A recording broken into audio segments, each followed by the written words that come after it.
Hi, this is Michael Buffer, and welcome to the BoxHard Podcast. Hello, everyone. This is Mikey Garcia. This the monster from the swamps, Regis Rougarou Program. Hey, what's up? This is King Carlos Molina, former IBF World Champ. This is Michael, the Bounty Hunter, 2012 Olympian and your people's champ. This is Charlie Edwards, flyweight champion of the world. This is Fast Eddie Chambers, and you're listening to the BoxHard Podcast with my main man, Joey Coastman. Hello everybody and welcome to episode 197 of the BoxHard Podcast. I'm your host Joey Coastman. Once again, I'm on my own this week, so please stick with me for the duration of the show if you can. I am without Ayaz Sumra. Apparently he's been spotted in two different parts of the world. I think one person said they saw him in Asia, someone else said they saw him in Eastern Europe. Not quite sure what to believe. Still, he is missing, so the show must go on. As always, we did a t-shirt competition on last week's show and absolutely no one got it. So I put it out on Twitter and someone got it. On Twitter. So remember, keep listening for the competitions, because I'm sure that someone was probably listening to the podcast that knew the answer but forgot to send it in or something like that. But someone on Twitter beat you to it. So remember, you get a few days head start if you listen to the podcast, because I only put the competition on Twitter about 3 or 4 days after the podcast had been released. So listen carefully, try to get the next competition answer right, and you could end up with a BoxHard Podcast t-shirt if you're the first person. But anyway, leaving all that behind for a moment, let's start now with the review part of the show. We're going to start last Thursday at the Fantasy Springs Casino. It was only a few hours after we did the podcast last week. Friend of the show, Jason Quigley. Boy, oh boy.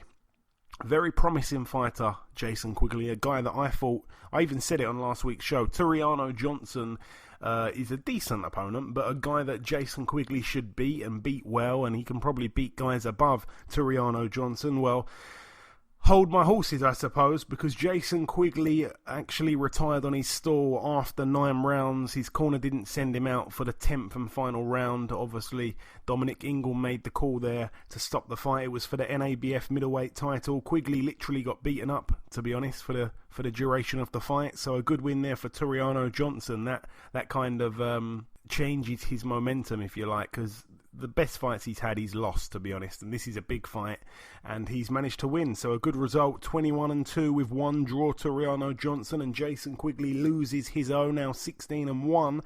Moving out now to the Magna Centre in Rotherham, Yorkshire, United Kingdom. Just one fight to mention, really. Friend of the show, Gavin McDonnell, former 2-time world title challenger. He picked up his 21st win. He's got 2 losses and 2 draws. It was a points win over 6 rounds against journeyman Jamie Spate. Now 15-36, Jamie Spate. Moving out now to the MGM National Harbour in Oxon Hill, Maryland. I'm really going to go through this very quickly here. Friend of the show, Cassius Chaney, moved to 16-0, a knockout in the very first round against Joel Caudle, who's now 8-3 with 2 draws. So like I say, Cassius Chaney 16-0. Friend of the show, Dusty Hernandez Harrison, now 33-0. It was a 7th round TKO against Juan de Angel, who's now 21-12 with 1 draw. So a good win there for Harrison. Like I say, very big undefeated streak there. 33-0 with 1 draw. Hasn't lost a fight yet. Harrison, a good fighter, by the way. Also on this bill, we should mention Teofimo Lopez topped it. He's now 14-0, by the way. A unanimous decision over 12 rounds against Masayoshi Nakatani. 18-0 was Nakatani going in. He lost his 18-1 now, but it went the distance, and a lot of people thought that he'd get Nakatani out of there, very early. I certainly thought so. I think I said that he would stop him early. He would, make a real statement, then go for the world title. Well, not so impressive by Teofimo Lopez. I think some people are probably going a little bit too hard with the criticism. I mean, he won the majority of the rounds, obviously. And just because he didn't get the knockout doesn't really mean it wasn't a good performance. I think he needed to bank some rounds, Lopez, because he's only a young guy. I think he's still 21 years of age, and they're trying to push him into a world title fight, and it could just be a little bit too early. I said that to him when he came on the show. So let's just hold our horses really with the criticism. He needs to get those rounds in before taking on someone like a Richard Comey or even a Lomachenko, So we need to just calm down with that. But a good win by Lopez. I had no problem with it. Like I say, it wasn't what we expected. I think we did expect an early knockout. It didn't happen, but it doesn't mean it was a bad performance by Lopez. And obviously, these things happen in boxing not very often, but when they do happen, it really does hit home. It really does hurt the heart. We should mention Maxim Dadashev. He was undefeated, actually, 13-0 going into this fight against Sabril Matias, who was also 13-0. Both men identical records. Somebody's obviously had to go, and it ended up being Dadashev. He retired on his stall after the 11th round. It was a 12-round contest, and his trainer pulled him out before the start of the 12th round. He was pleading with him to stop the fight, and the very hard-headed Dadashev, very stubborn Dadashev, being a true fighter, he didn't want the fight stopped. He didn't want to agree with his trainer that the fight should be stopped. But the trainer made the right call. The trainer pulled him out of the fight, and it proved to be the right move at the time, because after the fight, Dadashev fell into what I believe was a coma. He went to the hospital, and then everyone was playing back the clip of his trainer stopping the fight, and they were saying this is great that he did this. He's potentially saved his fighter's life. But unfortunately, Dadashev did lose his life, and like I say, just complete tragedy. Our hearts, or my heart certainly, Ayaz isn't with me, but our hearts, I'm sure wherever Ayaz is, his heart goes out to the family of Maxim Dadashev.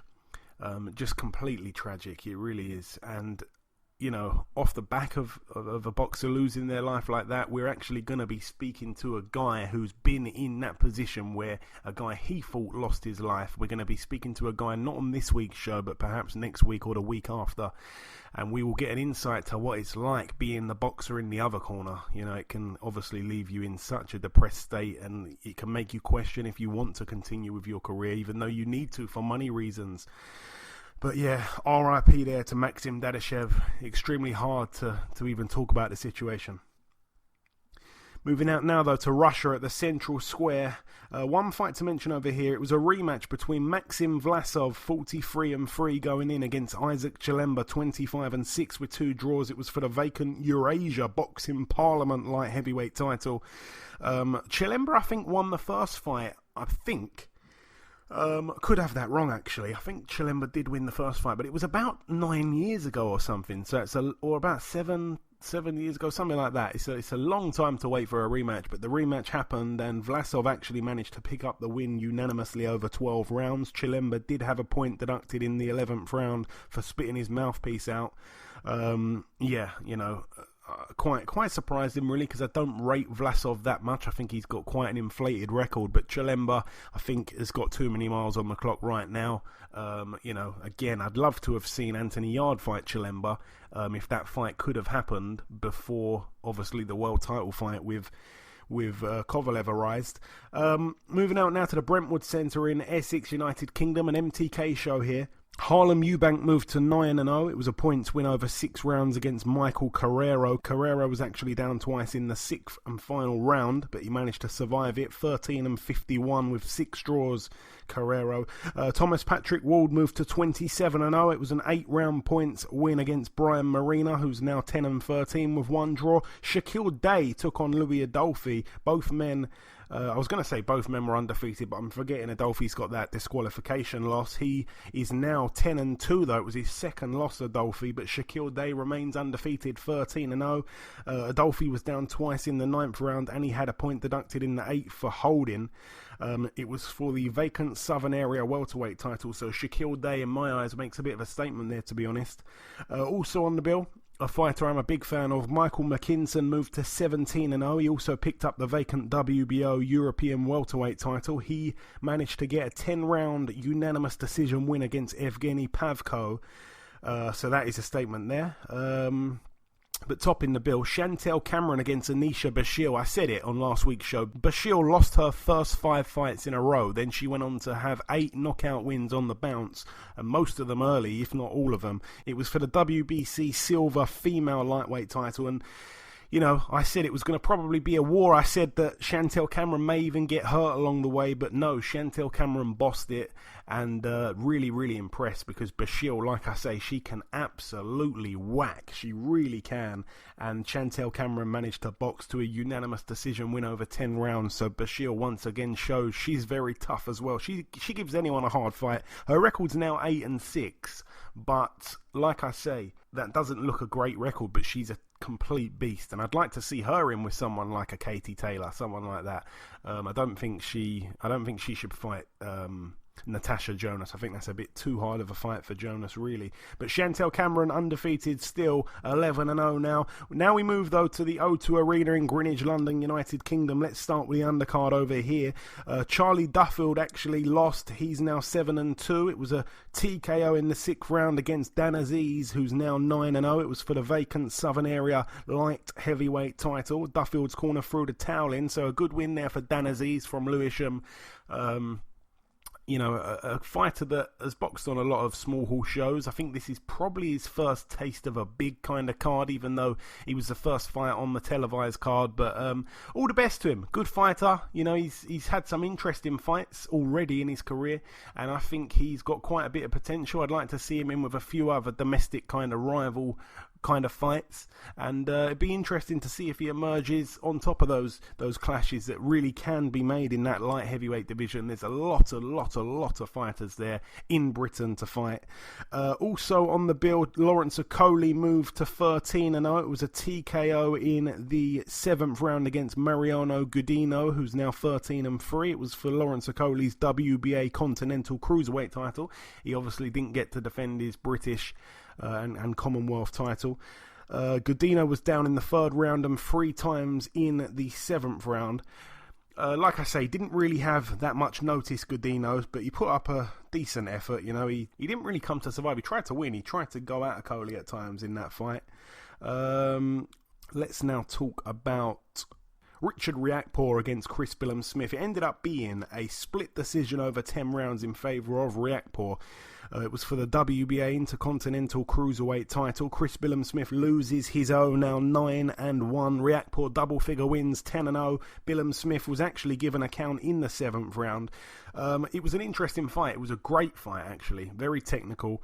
The first round, I actually gave it to Smith. I felt like his work on the inside was the smarter of the two. He seemed to take a lot of Riakporhe's big shots on his gloves. In the 2nd round, once again, I gave it to Smith. I just felt like he was a little bit cleaner on the inside once again. The 3rd round I gave it to Smith. I just felt over the whole fight Smith did win quite a few of the early rounds due to his inside work, and Riakporhe was doing a hell of a lot of leaning on Smith, and it really did play a part, I felt, late on in the fight. The referee you know, was not doing a good job of controlling that. It seemed to be a great tactic, like I say, because Smith was very tired in the later stages of the fight, and the 7th round was a big round for Riakporhe. You know, he finally started to nail Smith with big shots, and Smith did show a great chin. But, you know, it did seem like he was coming undone there in that 7th round. And just as I kind of skimmed through these rounds, I didn't completely score it entirely, but I gave the 9th round to Riakporhe and I gave the 10th round to Smith. Like I say, it was a scrappy fight at times, and the referee I was quite disappointed in, but Riakporhe got the win. I think the knockdown was a little bit questionable. I think like he kind of fell into the ropes and he was complaining about it, Billam-Smith. I think that probably cost him the fight just about. I mean, you couldn't really fault Riakporhe, you know. We saw a lot, actually, from Chris Billam-Smith. I saw more to his game than I did Riakporhe, but Riakporhe's a tough guy. He took a lot of big shots as well, and that is probably a fight he's going to really improve from. I think it's a good learning fight, really, for both men, and I'd love to see a rematch. Completely would love to see a rematch. I really would, but the knockdown, I think, played a big part in the scorecards for me. Moving up the card once again, let's now talk about Let's talk about Derek Chisora, now 31-9. It was his 40th fight. He needed a big win, and he certainly got it. It was a KO in the second round against friend of the show, Artur Spilka, who's now 22-4. I mean, that second round, when the shot came in from Chisora, it was a brutal knockout. He was out on his feet, Spilka. It kind of reminded me of when David Price took that last free shot off Povetkin when his guard went down. It was that kind of same style. Not as brutal as that one from Povetkin, because that was just one of the worst knockouts I've seen in recent years, certainly.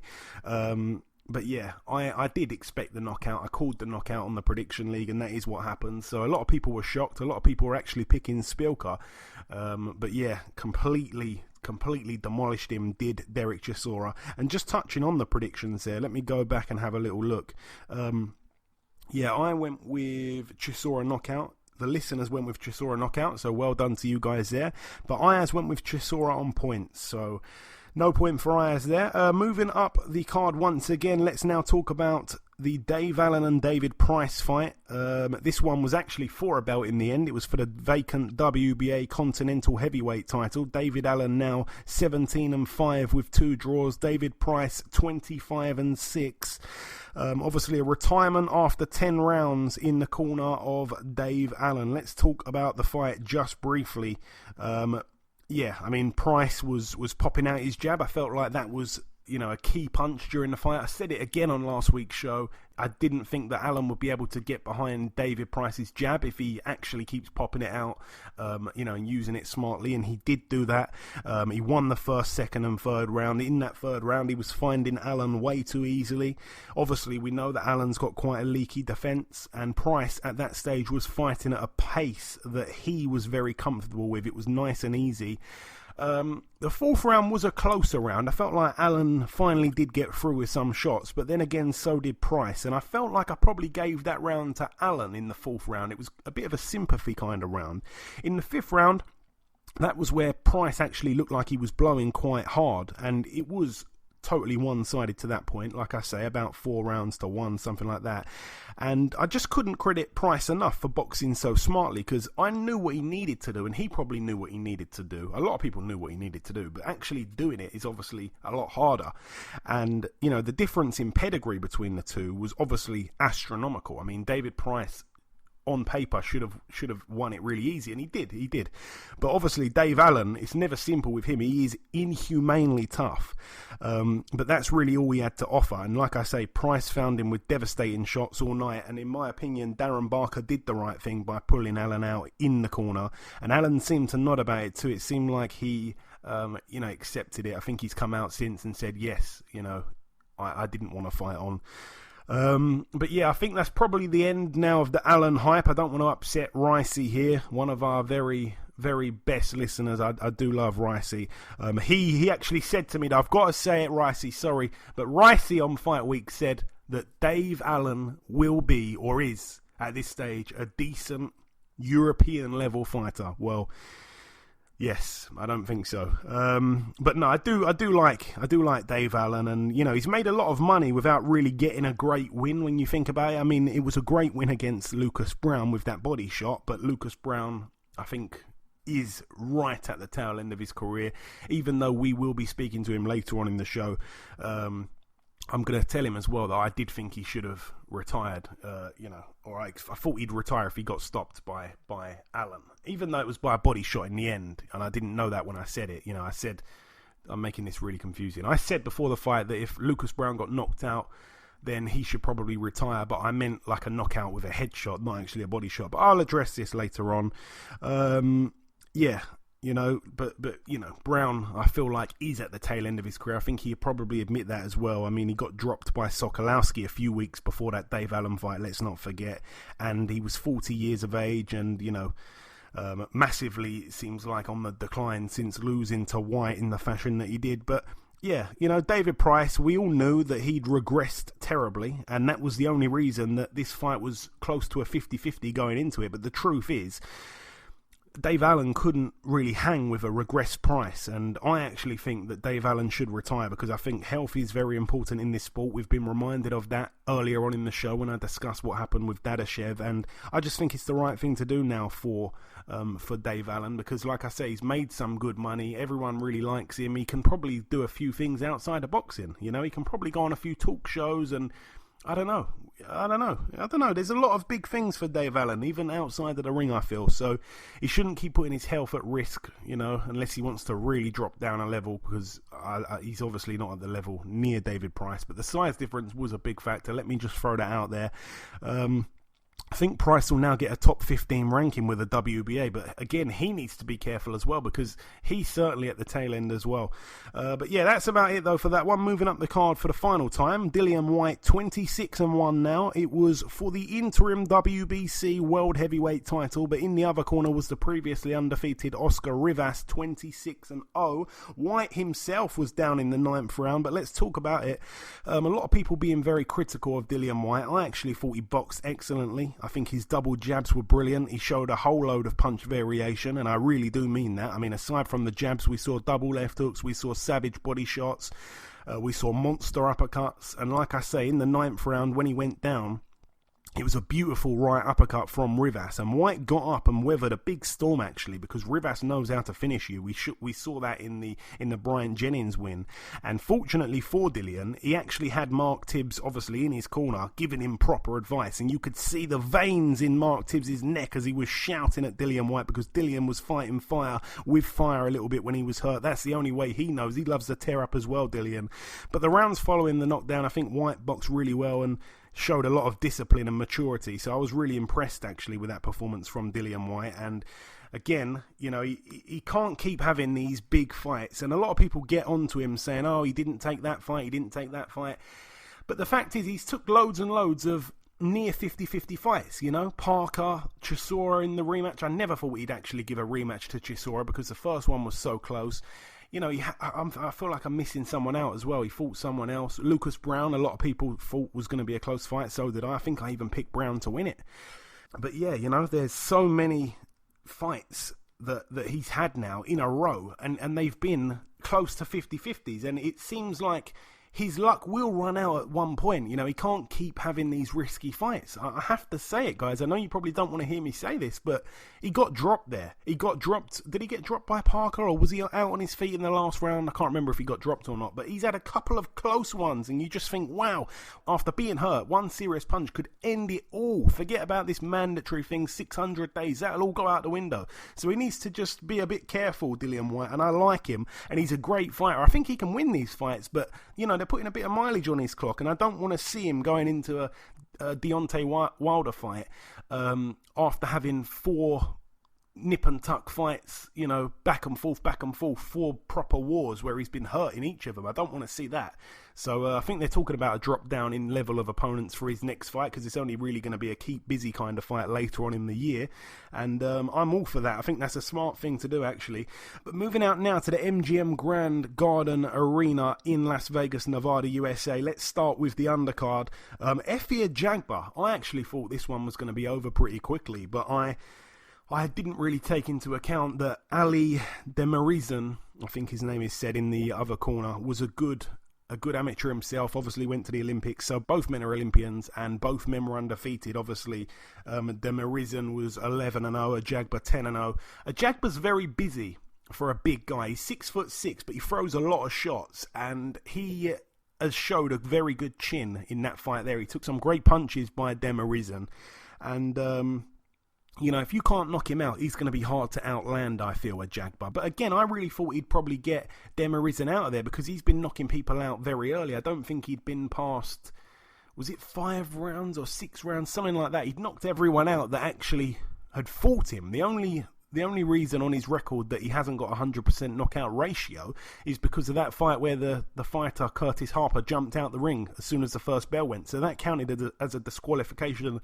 win for Efe Ajagba, but it doesn't actually count as a knockout. So without looking into it, you'd think, oh, he went the distance. No, he didn't go the distance. The fight ended after 2 seconds.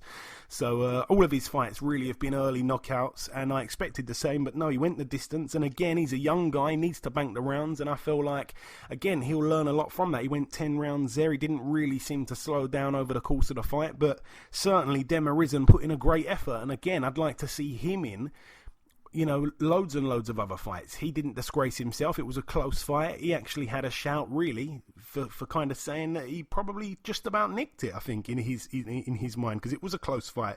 Probably like a 7 kind of 5 fight, in my opinion, probably to a Jagba. I think Demirizin, again, couldn't really match the punch output, but he certainly had the accuracy. I think he had higher accuracy, higher, landing percentage, if I'm not mistaken. But yeah, it was a much more competitive fight, like I say, than I expected. And yeah, the first time a Jagba has gone the distance properly. Also, Demirizin, he'd only been the distance 1 time himself. Also on the bill, Sergey Lipinets, 15-1, now 16-1. It was a TKO in the second round against J.R. Inson, who's now 18-3.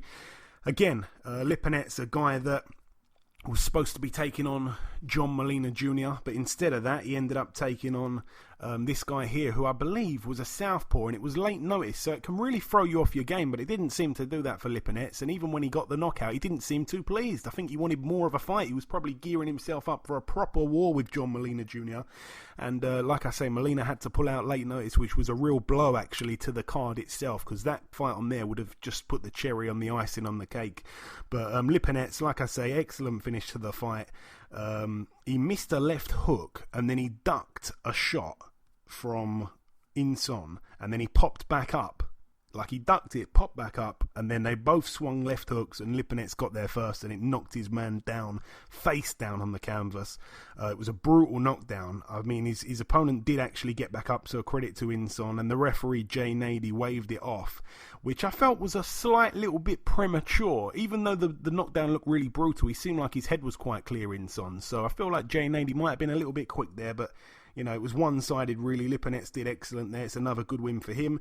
Another friend of the show. And also, talking of friends of the show, like I say, Caleb Plant, now 19-0. It was a successful defence of his IBF World Super Middleweight title. He beat Mike Lee, the previously undefeated. Lee actually was 21-0 going in, now 21-1. It was a great start in round 1 from Caleb Plant. He showed his very quick hands. His reflexes were fantastic. Mike Lee did try backing Caleb Plant up, which I felt was probably the right kind of tactics, really. But he was just walking into shots. I mean, his head movement wasn't really there. Caleb's jab was effective in that first round. And then, like I say, Caleb jumped in with a short, fast and hard left hook late in the first round. And he knocked Mike Lee down. So that was the first knockdown. I don't want to go overboard, but it was a little bit Prince Nassim-esque, the way he kind of jumped in with the left hook and then dropped his man. I think I seen a clip of, I can't remember who it was against, but Nassim did that to someone. He kind of was crouching down like some kind of tiger. Then he pounced up, hit him with a left hook, and down he went. It was that same kind of knockdown. But yeah, the second round, another round for Caleb Plant. Again, great movement from him. Mike Lee tried talking to Caleb Plant in there. He was trying to kind of unnerve him and get under his skin, but Caleb wasn't going to fall for anything like that. He kept his composure and he won the round comfortably. And straight away, again, Lee just looked like a level below the fighters like Caleb Plant. And then in the third round, that was where it all went wrong for Mike Lee. A big overhand right, down went Mike Lee. He got back up and then he just ran towards Caleb Plant, and Plant literally caught him with a left hook. It was the first punch he threw. He literally made Mike Lee run into the left hook, and Robert Byrd actually ruled it a slip just to put his stupid mark on the fight. He loves a mistake, doesn't he, Robert Byrd? He actually ruled it a slip. It was the craziest slip I've ever seen. I mean, there was no water on the canvas. He walked into a left hook and got put down. There was no slip about it. Again, Lee got back up and then he got dropped again, and that was where Robert Byrd finally did wave it off. And again, Mike Lee was protesting, but he'd been down 3 times in that round, despite 2 of them being counted, and 1 of them he got away with, so no real complaint with that. It was the 4th time he was down, in the fight, so I didn't want to see him go down for the 5th time in a fight and the 4th time in 1 round, so good stoppage there from Robert Byrd. Also on the bill, Luis Neri moved to 30-0. It was for the WBC silver bantamweight title against Juan Carlos Payano, now 21-3. Again, a much tougher fight than I thought it was going to be going in. I felt like Neri would probably get him out of there within the first 4 rounds, but he did finally catch up with him. He threw some great body shots during the fight, Neri. It seemed to slow Payano down, and he did, like I say, catch up with him finally at the sort of tail end of the fight. Like I say, the stoppage came in the 9th round of a scheduled 12. Also on the bill, Yordenis Ugas, now 24-4. It was a win against Omar Figueroa, friend of the show. He loses his He's now 28-1 with 1 draw. Very sad to see, actually. Figueroa in the first round came out aggressive as always, really. He was obviously giving away size again, as always, because he's not really fighting at a weight class he should be fighting at, and he just fought a little bit too recklessly. He ended up getting knocked down in the very first round. I mean, it was a weird one again, because he got hit and then he kind of fell into the rope, and they probably did keep him on his feet, to be honest, unlike what happened with Chris Billum-Smith. It wasn't as bad. Billum-Smith's one wasn't as bad as this one, and the referee did call it a knockdown. But like I say, Omar Figueroa does love a war, and straight away I just thought, this is not going the distance. That was my initial thoughts anyway. And then in the second round, again, the referee was on Ugas's case for holding, and I felt like it was a bit harsh from the referee. It seemed like it was both of their faults, really. And again, in the second round, it was another Ugas round. Omar was just being caught coming in all the time. He was taking 2 or 3 shots to land 1, and he didn't appear to be the bigger puncher, so it was looking bad already at that stage. Ugas had a point took off him in the 5th round for holding. Again, I felt it was very harsh because both men were initiating clinches, but really, over the whole course of the fight, Omar Figueroa didn't really do much at all. He seemed to pretty much lose every round, and it kind of hurts me to say that because I really have got a lot of time for Omar Figueroa, and it just wasn't the right fight for him. He's too small for welterweight, and he's fighting a guy who's very big for welterweight. So it ended up with a unanimous decision over 12 rounds in favour of Ugas, like I say, and Omar Figueroa loses his in a very, very one-sided fight, to be honest with you.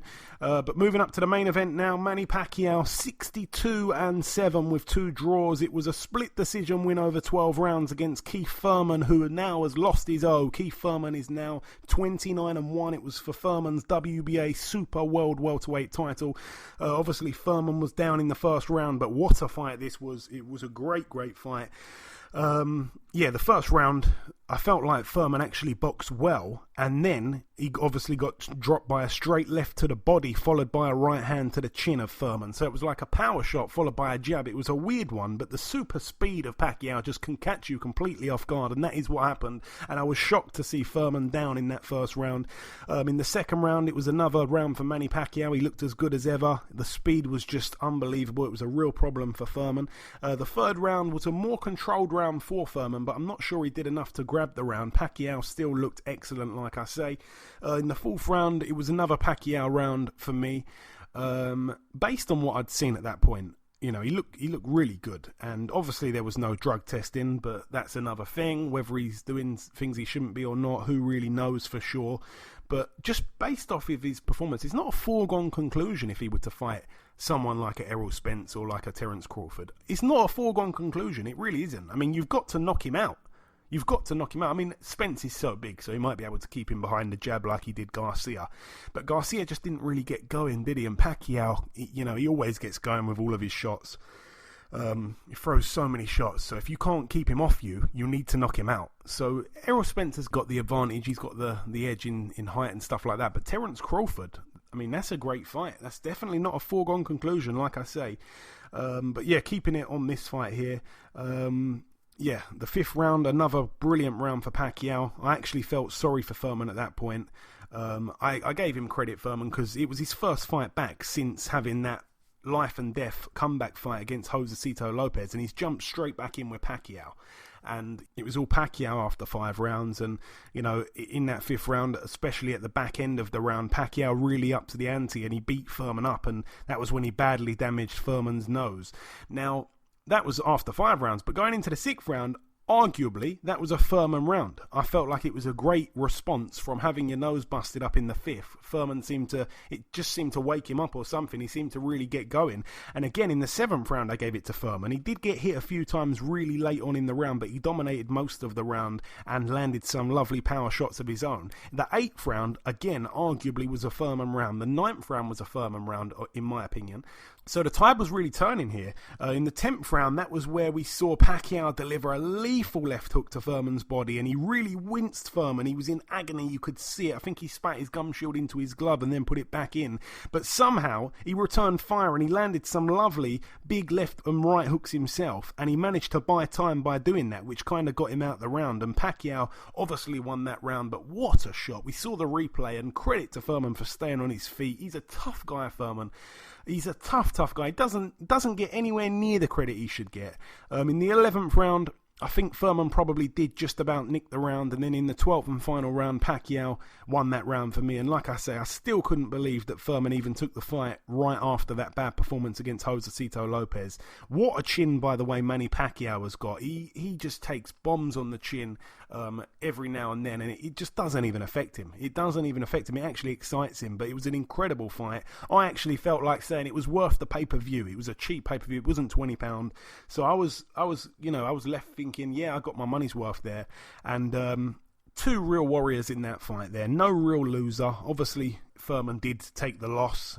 He showed so much heart in that fight. I actually had it 115-112 in favour of Manny Pacquiao. Obviously, the knockdown in the first round made it that wide, so it was quite an important point in the fight to get that knockdown for Manny. But like I say, Furman didn't disgrace himself, and arguably he's got the best resume at 147, because he has fought Pacquiao, he has fought Danny Garcia, and he has fought Sean Porter, and he's won 2 of them, and the other one was a close-ish fight. The knockdown really cost him, otherwise I'd have had Manny Pacquiao up by 1 point or something like that. So yeah, brilliant fight, Keith Furman. And again, I need to see him come back. He doesn't need to go and take another 2-year off or whatever. He needs to be straight back. I'd like to see him in with someone like who could he beat pretty easily and look good against? I tell you who, Kell Brook. I'd like to see him with Kell Brook. I mean, I don't want to see it because I like Kell Brook, but if I was Keith Furman, I'd be saying, yeah, Kell Brook, let's do it. Or perhaps someone just underneath that level, like a Ugas. I'd like to see him in with Ugas. I think he beats Ugas. He's a great fighter, Keith Furman. I can't take any when people are bashing him and stuff like that. I absolutely can't take it. He will fight anyone. He's not avoiding Errol Spence. He's not avoiding the big fights. He just took Manny Pacquiao after looking terrible against Josecito Lopez. You got to give him credit. I thought he was going to lose. I picked him to lose. Oh, that's just reminded me, the Prediction League. Let's go back to it real quickly here. I went with Dillian Whyte on points. That did happen. Ayaz went with Whyte by knockout, so did you, the listeners, so I gain a point there. I went with Pacquiao points, so did Ayaz, but you, the listeners, went with Pacquiao by knockout. And we mentioned I went with Chisora by knockout. You guys went with Chisora by knockout also, and Ayaz went with Chisora on points, so we both gain a point there.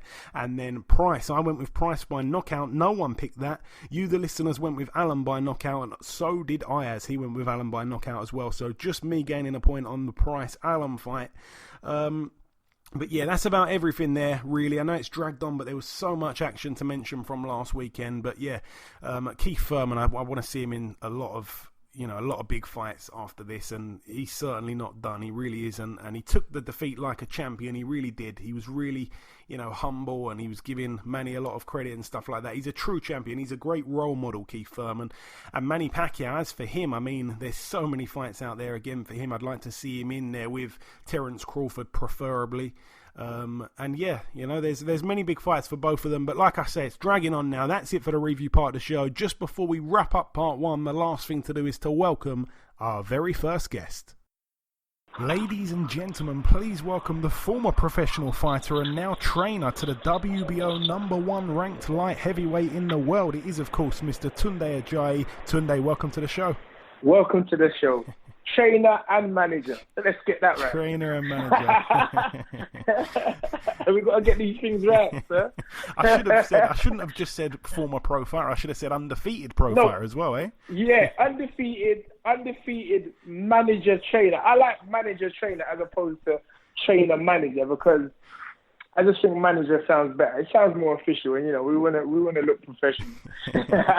So Tunde, it's finally on. Your man Anthony Yarde against Sergey Kovalev, August 24th in Russia. Firstly, though, has it been a frustrating period having to kind of wait for Kovalev's team to 100% commit to the fight actually happening? Absolutely not. As I've said from the very start, we've had a system. The system is a progressive system. The longer you leave it, the better it is for us. So there is never any frustration where we're concerned, because I created a system which is an infinite learning, and Anthony will never stop getting better. So for us, it was business as usual, just keep training. And Anthony said it on various interviews. He's never focused on a particular person. He just has a dream, a goal, a vision, and it's going to be fulfilled. And here we are, right there, stage one. I call it stage one of his journey. And we'll get to Russia, turn up, show up, blow up, lands in the camp, and then we'll go Shake Shack in Russia to celebrate.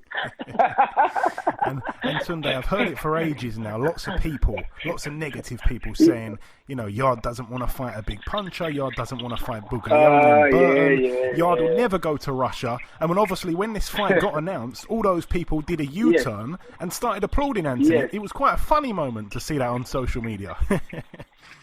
Yeah, well, listen, it's like I said on BT the other day, the nature of the beast. Life is polarity, good, bad, up, down, left, right, positive, negative.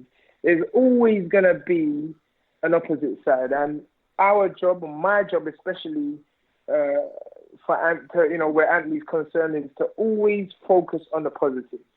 Because we know how people are. The majority of people blow and change with the wind. And that's what happened. And I was actually always laughing, that people would make such claims about ducking and dodging. When go and look at our records, I've said it over and over again. The Nikolai Cyclokov fight was, according to their own team, a dangerous fight. Nikolai Cyclokov was a world medalist as an amateur. Been in there with Arthur Abraham, Sakio Bika. These are world-class punchers. None of them had ever put a dent in him, let alone drop him. Anthony drops him in 2 and knocks him out in 4. And that was Anthony at 50%. So where these claims came from was pure jealousy.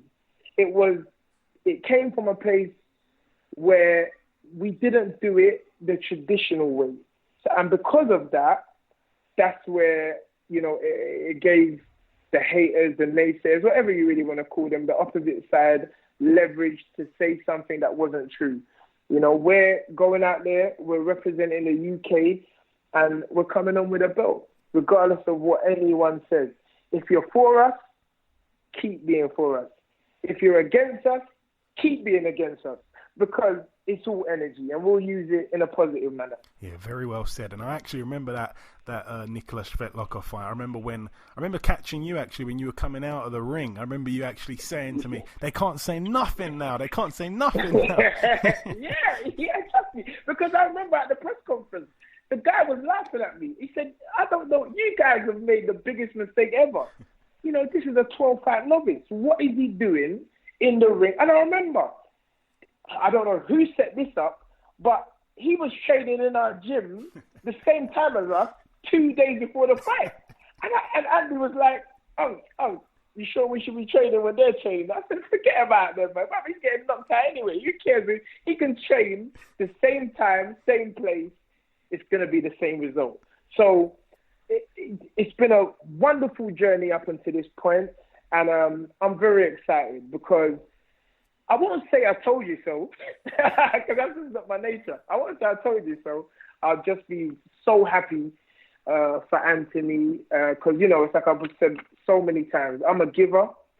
I just believe that giver's game. So Anthony winning is me winning, and we're definitely going to win. Don't worry about that. No, absolutely. And of course, this Kovalev fight did come up in the past. It was offered. The opportunity was turned down by Team Yarde. What has actually changed for you to now really, really fancy your chances in this one, Tunde? Well, it was turned down by me. Let's get that right. Anthony wants to fight. He's always wanted to fight. And that's what, but the public, the fans, they're not privy to Anthony. They're not with Anthony every single day like I am. But I've always had a managerial head on. And as I said, I created a system. It was never about the opponent. It's where I thought Anthony was in the system and when I thought the right moves was. And regardless of people call me mad, crazy, he doesn't know what he's doing, he's not sparring. I remember walking into the gym for the Sakloka fight, and, certain people, I'm not going to call their names, they was like, what sparring have you had? What sparring have you had? I'm like, he's been sparring with me. We ain't changed nothing. We never changed nothing. And, 18 fights later, you know what it is. 18 fights, 17 KOs, everybody's touched the floor. Everybody's touched the floor. And Mr. Kovalev ain't going to be no different. And obviously there was this brief talk for a little while about Kovalev perhaps even taking on Canelo. Again, was that just like do you feel like that was kind of thrown into the atmosphere to try and take your eye off the ball perhaps? It could have been, but it was a genuine offer. I remember, I can talk about it now because it's gone. Frank phoned me on the eve of the Tyson Fury fight. What was that fight? It was in New York, right? Yeah, Tyson Fury's last fight. I think it was in New York, Madison Square Garden. Yeah. And Frank phoned me and he told me, he said, they mentioned Canelo. And if that's the case, we're talking serious step-aside money. So I was like, knock yourself out. Go ahead. I don't really care. But I was just keeping quiet about the whole thing because I knew there was already a contract that was signed. So, you have to let these things play themselves out. And, if I was Kovalev's management, I probably would have done the same thing if the deal was right and they were willing to. It was the last say was always with us because we're mandatory. You're either gonna pay us the step aside money and fight the fight with a guarantee that we fight the winner, or you do what you ended up doing, which is fighting us. Canelo is a number one athlete in the sport. He commands and he demands certain things. And in my opinion, it was never enough time to promote a Canelo fight. Anyway, so I heard all the talk, I heard all the rumors, and I was like, this ain't going to happen. It's never going to happen. I didn't even say it to Anthony and everything. I stay focused. Me and Anthony, we stay focused. And it doesn't matter. That's why we took a few days off last week, because we've been in the gym since the 11th of March, 2 days after our last contest. So I was like, you know what, Ant? I'm going to go over to Malta, nice country. I've always heard about it. Let me take a little break. And, you go and have a few days off. And he went to Las Vegas, enjoyed himself, relaxed. We're consummate professionals. So the Canelo fight was never a worry for me. I was like, it is what it is. If they want to take that fight and guarantee us the winner with a huge step-aside money, then do it. No problem. Yeah. But in the back of my mind, I always knew that it was never going to happen. Yeah, no, fair enough. And obviously, Tunde, you and Anthony are very unique in many ways because you're the teacher, he's the student, but you're more like best friends or brothers, it would seem. And that also means that you've got a unique way of preparing for fights. For example, the pad work is pad work we don't really see much in the UK. I know that neither of you really go overboard when studying an opponent, but how much of Kovalev have you actually sat down and watched, Tunde? Only once, and he got knocked out. That begs the question. Let me just say, that begs the question, though. That was obviously one of his worst performances. So is there any point even watching that? Should you not be watching him look good? Well, I watched him. Well, it's like I said, and I'll explain this to you and the listeners. Frank asked me, said, Chun, I'm telling you, this is the fight for you. And Frank Warren is someone that I've known for over 20 years. I respect his word. I respect his opinion. You know, I can turn my bank, and regardless of what anyone says, I trust Frank. I don't care. I trust him. But I'm a man that you trust myself as well. So when Frank says to me, Tun, this is the fight. I'm telling you, I saw vulnerabilities in his previous contest. I said, all right, Frank, I hear you. Let me go to Atlantic City. And I watched him come out. And I was telling all the reporters afterwards, he didn't look like a shot fighter to me. He looked like he came out strong out the blocks. It looked like he lost concentration. And he got clipped, and he never recovered from that. And he proved in the rematch that, you know, he wasn't a washed-up fighter. So I watched 3 or 4 rounds of the rematch because, look, it's not a different Kovalev than the one that fought Nathan Kevin. It's the same Kovalev, other than the fact that he's older, might have had a few drinks, a few parties, but it's the same. Listen, boxing is not complicated. 8 punches, jab, right hand, left hook, right hook, left uppercut, right uppercut, left hook to the body, right hook to the body. Now there's numerous possibilities, just like in a chess match. After 1 or 2 moves, after 3 or 4 moves, there's like 197,000 possibilities. Boxing is not different from that. So the only thing is that a lot of the fighters, I would say 95% of them, only have one style. Kovalev is someone with pedigree. He's got a boxing IQ, but I don't see nothing special. There's no special effects. I call it fish and chips. That's what I call it, fish and chips. Double jab, right hand, left hook. Basic. There's no pull counters. There's no lead left hook. There's no lead right hand, stabs to the body followed by right hand crosses. There ain't none of that. There ain't none of that special effects.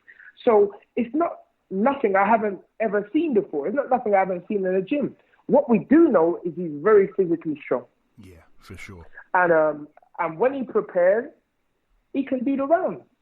And that's what I'm expecting.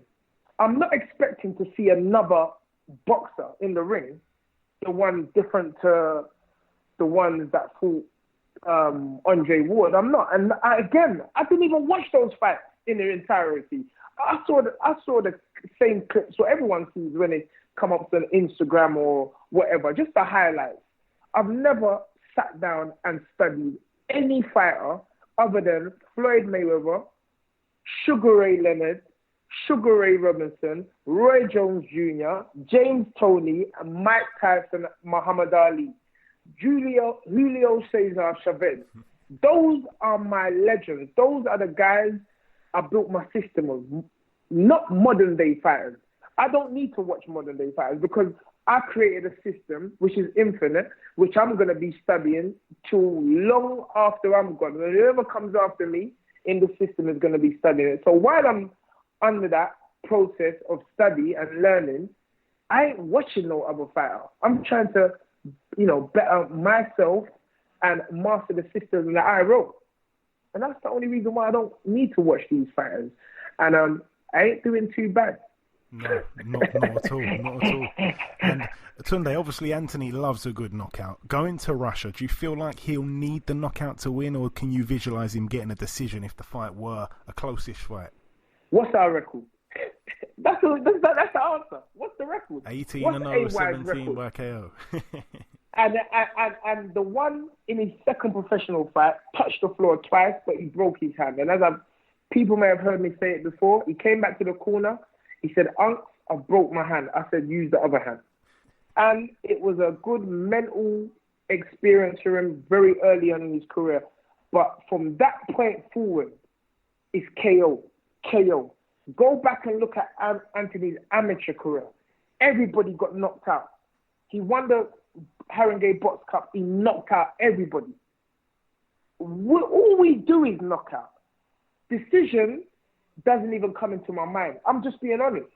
I don't even think about that. But to answer your question, I'm not swerving the question. I believe it will be a fair decision. I've got Russian friends. again, it's whatever stance you take. It's whatever you put in your mind. Listen, as I've said, bad decisions happen in your cool. Yeah, they do. Bad decisions happen in Manchester, Men Arena. You know, there's bad people. People talk about Russia as some terrible place. Hold on. Hackney's terrible. There's a terrible part of Hackney. You get what I'm saying? It's, my man, it's what you put in your mind. And I have trained myself to see the positive in everything and everyone. Now, if they show me a different color, I'll walk another way. But I don't focus on anything negative. And I believe that, you know, the WBO will appoint fair, neutral judges, but they won't be needed. They won't be needed. They won't be needed. They can come Shake Shack with us in Russia after the fight and celebrate with us because they won't be needed. Trust me. I ain't thinking anything else other than a knockout because it's what we do. You know, if our career is not littered with points decisions, it ain't. It's just a knockout. So if it ain't broke, we're not going to attempt to fix it. And we're not going to put that in our mind. You heard Anthony say on BT Sports Live, knockout. And he's only echoing what I've been openly saying from the start. I don't teach people to go points. And any fighter that's ever trained with me will bear witness. O'Hara Davis, Craig Richards, Daniel Dubois, Kevin Mitchell, Danny Williams, Harry Simon, the 2-weight world champion. All these guys will tell you, all I talk about is knockout. That's all I talk about. So it's not that, oh yeah, we're fighting Kovalev, oh yeah, let's look to box to a point decision. No, we're going over there to knock you out in your hometown. And if Anthony goes out there and does the job, does get the knockout and becomes the WBO. Stop. Win. Yeah. That's it. All right. Okay. Yeah, that's it, man. I told you, listen, man, you're a powerful guy. People are listening, so we want to get this language right. All this if talk, it ain't. It's when. So please, sorry, I missed your. I just heard if, and I just switched off. That's it. All right. Okay. So let's go again. When Anthony. When Anthony goes out there and knocks Kovalev out, becomes the WBO champion of the world, do you think the British fans will give him that credit, or will they make excuses like Kovalev's over the hill when he's clearly not? Well, listen, again, you have to understand, you know, this universal law that I keep talking about is a scientific law. It's polarity. What people do, what I've learned over the years, being in boxing, being on the streets of South London, is that there's always a small set of people that are negative.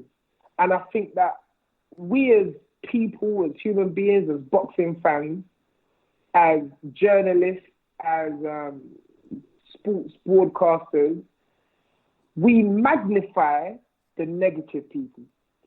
That's what we do. Because I just akin them to the chewing gum at the bottom of my shoe. They ain't relevant to me. I don't think about them and talk about them. And if they attempt to say a negative thing on any of my social media platforms, you already know what it is. Straight block. I block them. I block them because they're not relevant. And I just feel that we have many more supporters than we have doubters or haters. There's not a lot of them. It's just that some people choose to magnify them. I just totally ignore them. And I don't say nothing bad about them. This past weekend, two people that felt the need to criticize me and my trading methods in public, you see what happened to them. This Saturday just gone. Dave Allen and Dan Barker. See, I never attacked them. They attacked me. They said bad things about me. They mimicked my pad work. But guess what? We're fighting for the WBO world title. You lost at the O2 on Saturday night. So, you know, I don't wish badness on anybody, but that's a lesson for those that take the mick of people who are in better positions than them, who have never said any negative words about them. That's your result. That's what happens.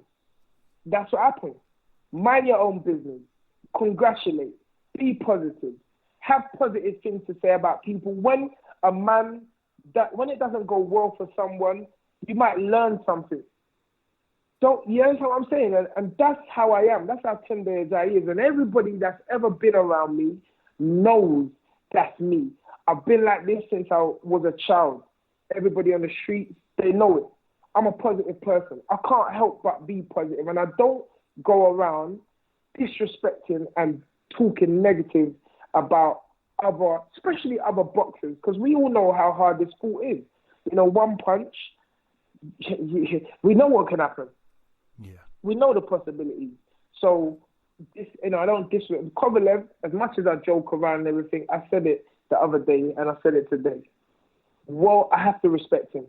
The guy, you don't become a unified champion, a number one, once ring recognized top 10 fighter being a joker. In the same token, you don't get to fight a fighter of that caliber being a joker, being a ducker, being someone who, how can you even mention Jose Burton? Have you looked at Jose Burton's record? Come on. He's fought fish and chips, man. The one fighter he fought, who ducked us, see, you got me talking like you got me in a fighting mood now. I haven't even said anything. I know, because that's me. I can talk forever. The one fighter who gave him a challenge, he got stopped. And that same fighter didn't want to fight us, Frank Bugaloni. Yeah. Good friend of mine, great man. Yeah. Very respectful person. But he got drawn in. He got drawn into the Yarde, Tunde, hate campaign and started talking the talk. And I think people should keep our names out of their mouth unless they got positive things to say about us, because whenever you say anything negative about us, it doesn't end up too well. No, it certainly seems that way. But no, I just want to say, I think obviously if Anthony were to do this is, and I'm just going to throw it out. No. There. Sorry, when you, thank you for correcting me, Tunde, thank you. I need you here every week, I think. No, but honestly, when he does it surely becomes one of the best away wins that we've seen in Britain. I'm going to just throw it out there. That's my opinion. Well, listen, I spoke to a friend of mine who's close with, let's say, certain hierarchy in boxing. They say they never said when, but I'm saying when we win this has got to go down as one of the biggest victories in the history of British boxing. Because, and I'll tell you why, Anthony had 12 amateur fights. He never had kickboxing fights prior to 12 amateur fights. No, he never. He had 12 amateur fights. And he was with me for 18 months before he turned professional. And he's been with me every day since.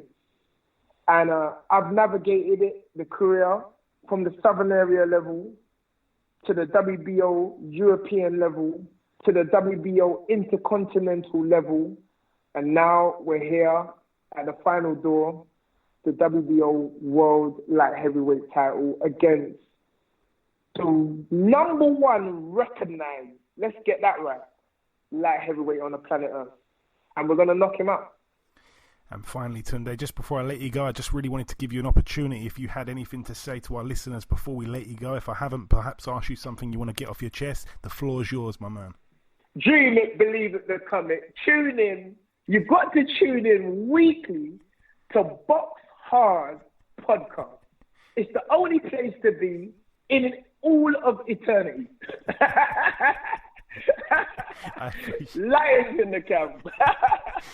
I appreciate those words, my friend. I really do. It is a complete pleasure speaking with you, Tunde. It really is. Best of luck out there in Russia. I'll be crossing my fingers and toes. And when it happens, when he does do the job, we'll speak afterwards. And I'll be speaking to a world champion trainer in yourself. Thank you very much. The first of many. Okay, now it's time for part 2 on this week's show. This part, of course, the news part of the show. Only one real piece of news to mention, and that is that Vasily Lomachenko will be defending his world titles, obviously his WBA and WBO world titles, along with the WBC being on the line. vacant, that one. He takes on our very own Luke Campbell, the Olympic gold medalist, 20-2, his resume, or record I should say, and obviously Lomachenko 13-1. It gives the British fight fans a chance to see him in London, in the capital, at the London O2 Arena on August 31st, so not too long really to wait there. Also on the undercard we'll get to see the Olympian Joe Cordina 9-0 take on Gavin Gwynn 11-0. That should be a decent one for the British lightweight title. As I say, it'd be fantastic for Luke Campbell to win. He is obviously the clear underdog.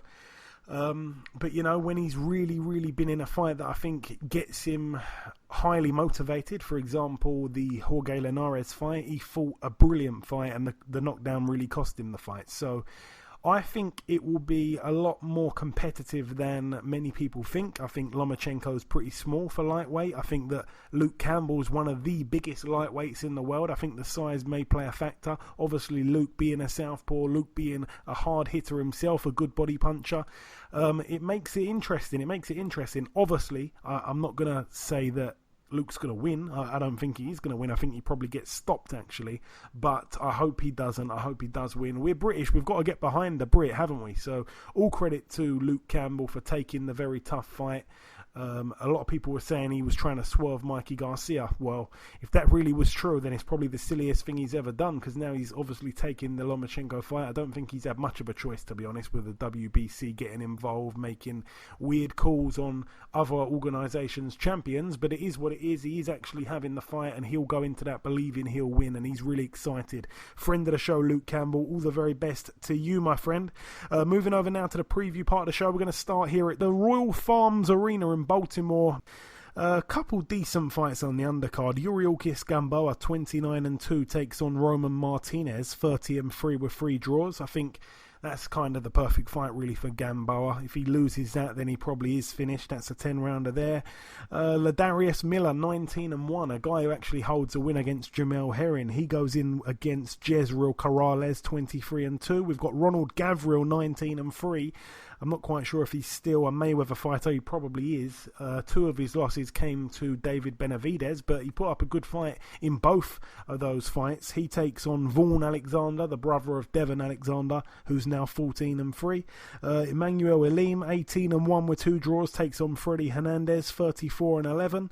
But the main attraction, really, the top of the bill for the WBA Super World Super Featherweight title, Gervonta Davis with a record of 21-0, friend of the show. He takes on Ricardo Nunes, 21-2. The thing about Nunes, of his 21 wins, he's got 19 by knockout. So, you wouldn't expect it to go the distance. Gervonta Davis, he usually likes to get the job done early, and I wouldn't be surprised to see him do the same thing here. Nunes does have 2 losses, like I say. One was by stoppage to a guy who was 10-3. That was back in 2015, and he also got disqualified in his other loss back in 2010. It was just his second pro fight. So, looking at his wins, hasn't really got anyone on the resume that I've even heard of, let alone anyone near the level of Gervonta Davis, who arguably is a pound-for-pound fighter. Not based on what he's done, just the way he's done things. He's a complete beast, Gervonta Davis.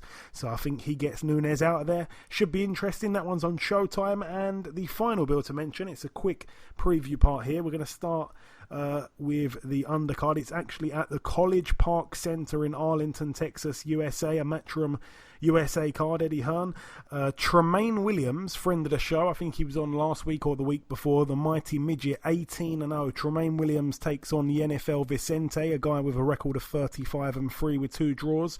Like I say, Vicente, a very big puncher, 27 knockouts, so way more knockouts than Tremaine Williams has even had fights.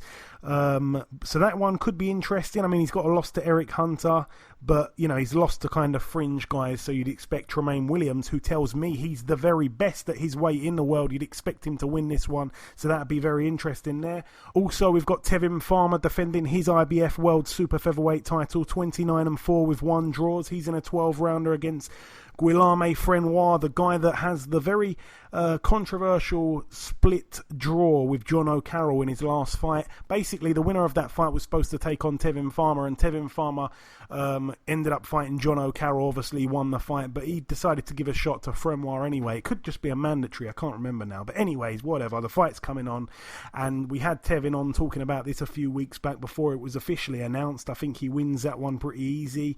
Fremwar, for a great looking record, 46-1 with one draw. I don't think he's fantastic. I think he's a typical kind of French/Italian fighter. You know how they like to pad the records out. He's probably a European level fighter, really, Fremwar, but another kind of disappointing opponent really for Tevin Farmer, as much as I love the guy.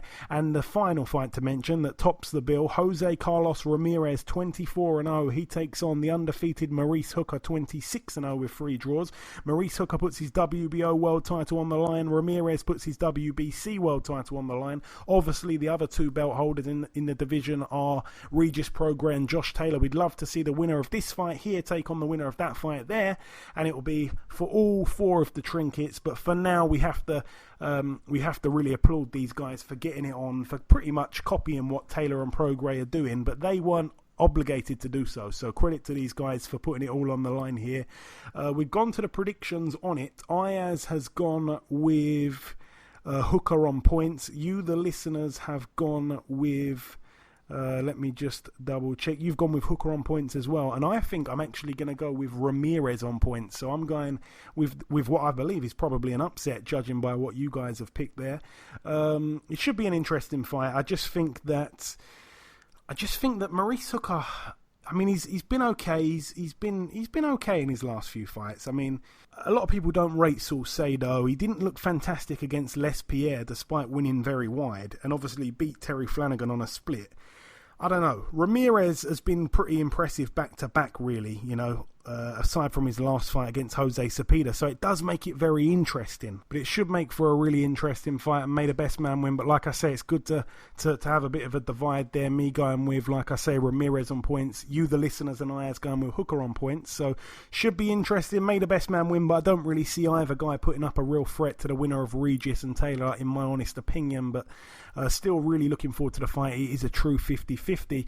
And that is about everything for the preview part of the show. Tried to whiz through that as quick as possible. Just before we wrap up part 2 and finally end the show, the last thing to do is to welcome our second and final guest. Just a quick note, though, before I bring in our second guest, it will be the former WBA Heavyweight World Champion Lucas Browne, but the interview that we did it just before his fight fell through this weekend against Tom Little, so half the questions I've asked are probably a little bit pointless to listen to, but I didn't want to cut them out of the interview completely, just in case the fight does get made again at some later stage. You may want to listen to them, so I've kept them in there, but we also do discuss other subjects like Dave Allen's loss to David Price, and other things like Joshua's loss to Andy Ruiz Jr. So it is still a very informative and interesting interview. So stay tuned if you can. Thank you for sticking with me thus far. And here's the interview.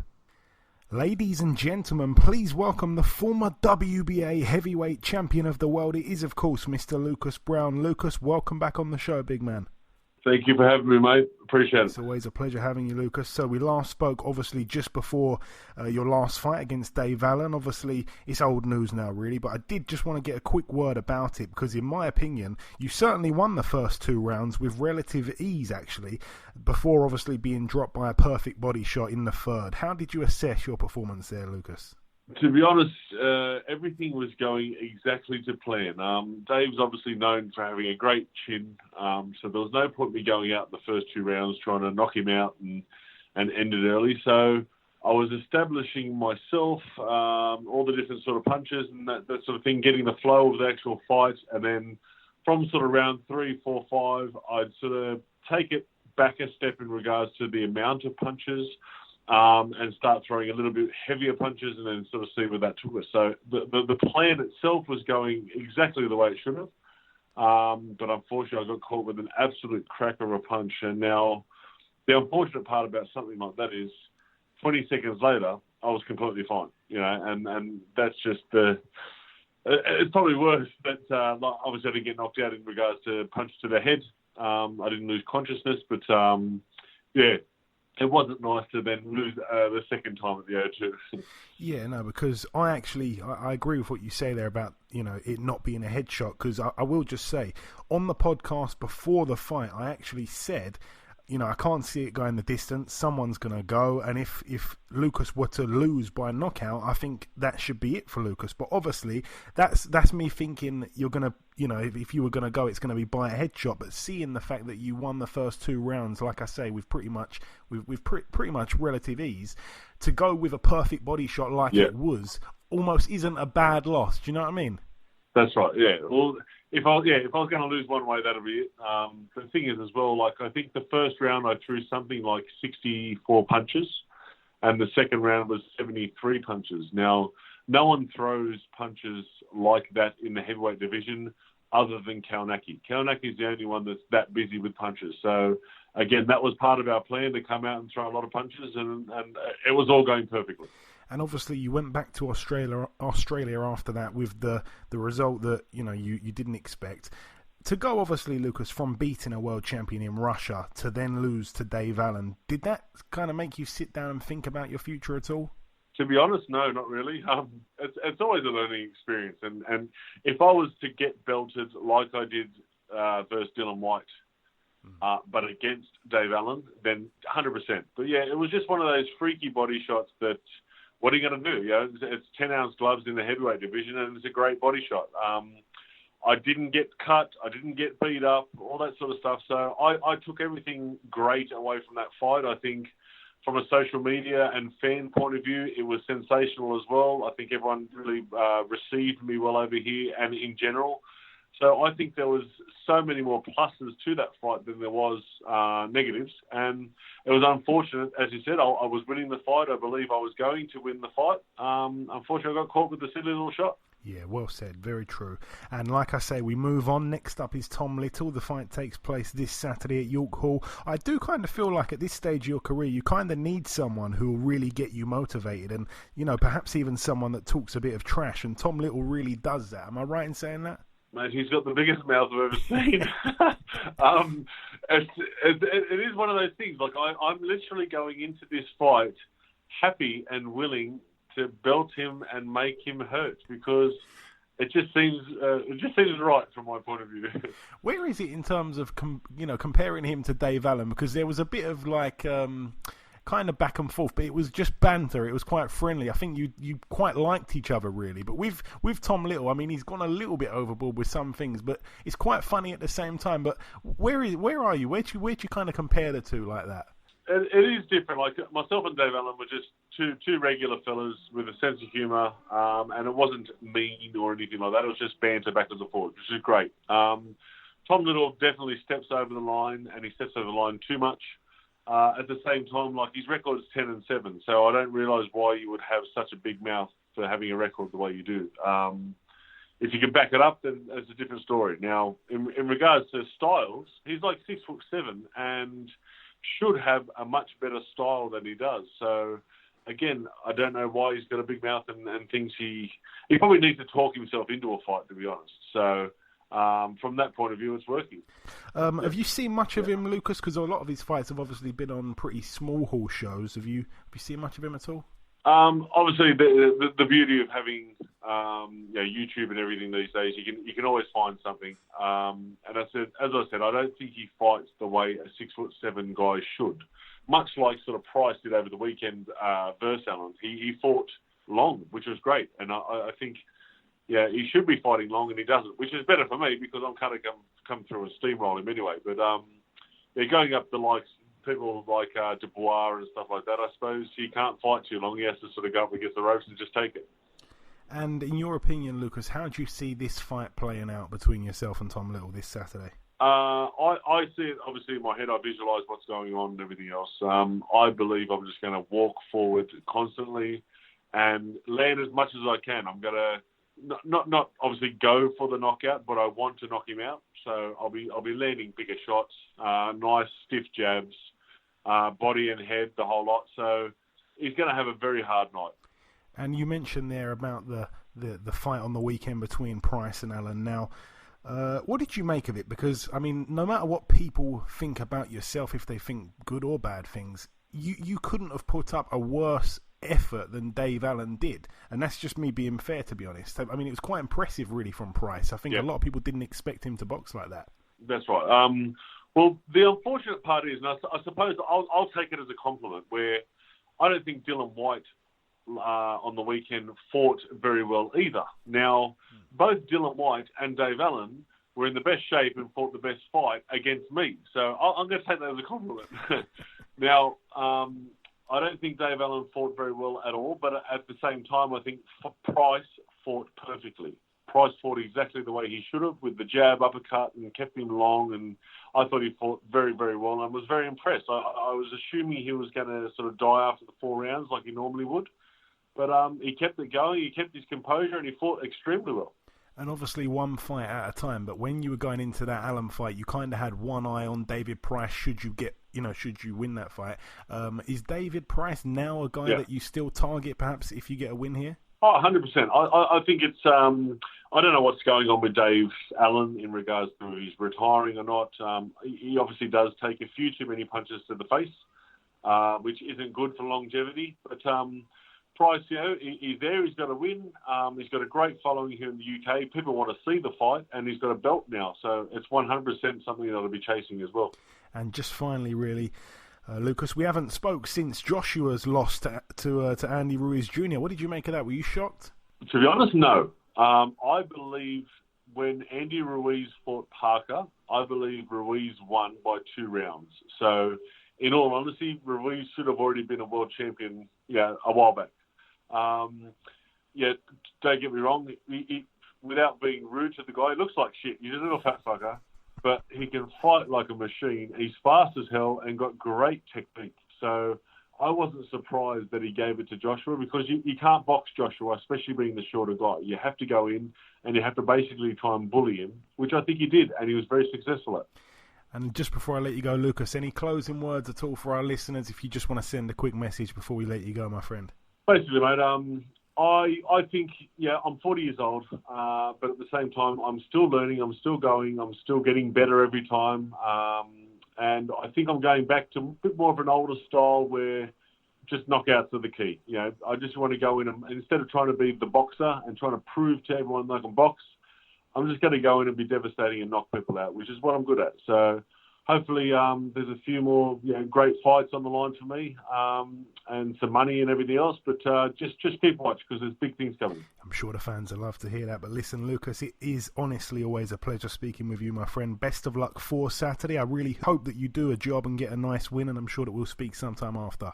Appreciate it, mate. Thank you very much. Okay, and this wraps up episode 197 of the BoxHard Podcast. I've been your host, Joey Coastman. If you've stuck with me throughout the whole show, then I sincerely want to thank you so much for doing so. I truly do. I've been on my own doing the whole show, like I say, 2 weeks running now. I do also want to thank our 2 guests on this week's show, the trainer of the WBO #1 ranked light heavyweight in the world, Mr. Tunde Ajayi, and the former WBA Heavyweight World Champion, Mr. Lucas Browne. The prediction league currently stands at myself on the lead with 13 points. Ayaz is in second place with 8 points, and you, the listeners, are in third place with 7 points. Best of luck with the predictions this weekend. There has been one very troubling piece of news break whilst I've been recording the show, and that is that Dillian Whyte supposedly failed a drugs test prior to fighting Oscar Rivas.